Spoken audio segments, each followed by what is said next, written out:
Et je donne la parole aux membres du Conseil de développement. Monsieur le Président, Mesdames et Messieurs les vice-présidents, les citoyens de la métropole, dans leur grande majorité, semblent méconnaître la zone à faible émission. Le Conseil de développement est un grand espace démocratique et citoyen. Sa première mission, être à l'écoute des habitants de la métropole et de la société civile organisée.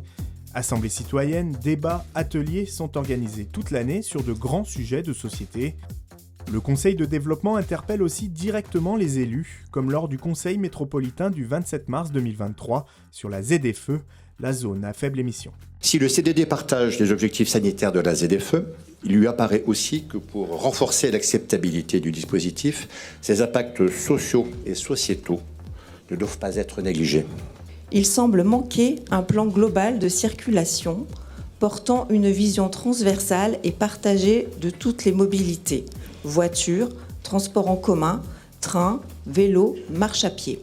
Le CDD de la métropole demande donc à participer au processus d'évaluation de la ZFE mis en place par son exécutif. Oui, pour partager le cœur de la démarche d'évaluation en proposant aux membres du Conseil de développement de définir une liste de questions évaluatives leur semblant les plus importantes. Le groupe socialiste tient tout d'abord à remercier le Conseil de développement et ses membres pour leur présence ici aujourd'hui. Aujourd'hui, nous partageons la nécessité d'une évaluation continue, scientifique et citoyenne du dispositif de la ZFE. On a été entendus. Moi, j'avais jamais assisté à un conseil métropolitain, donc j'ai trouvé que c'était à la fois intéressant, toutes ces prises de parole. Je trouve qu'on a été beaucoup entendus. Très naturellement, nous partageons l'alerte du Conseil de développement sur les impacts sociaux de la ZFE. Nous remercions le Conseil de développement de souligner que l'écologie et le social sont intimement liés. On ne peut avancer sur une seule jambe. Vous recommandez d'organiser de vrais relais, structures associatives, entreprises et mairies. Les mairies sont en première ligne. Pour informer, elles savent le faire et elles l'ont prouvé. Mais pour entendre la colère, et seulement la colère, les critiques de leurs propres habitants, donc une solidarité convoquée seulement pour se faire engueuler, non. On ne regrette pas du tout la teneur des débats qui ont eu derrière et je suis assez agréablement surpris de la façon dont ça peut susciter des interrogations et des réactions. Ce qui est très important, c'est d'aller au bout de la démarche. Et le bout de la démarche, c'est d'être en capacité d'interpeller les élus, y compris l'ensemble du Conseil métropolitain.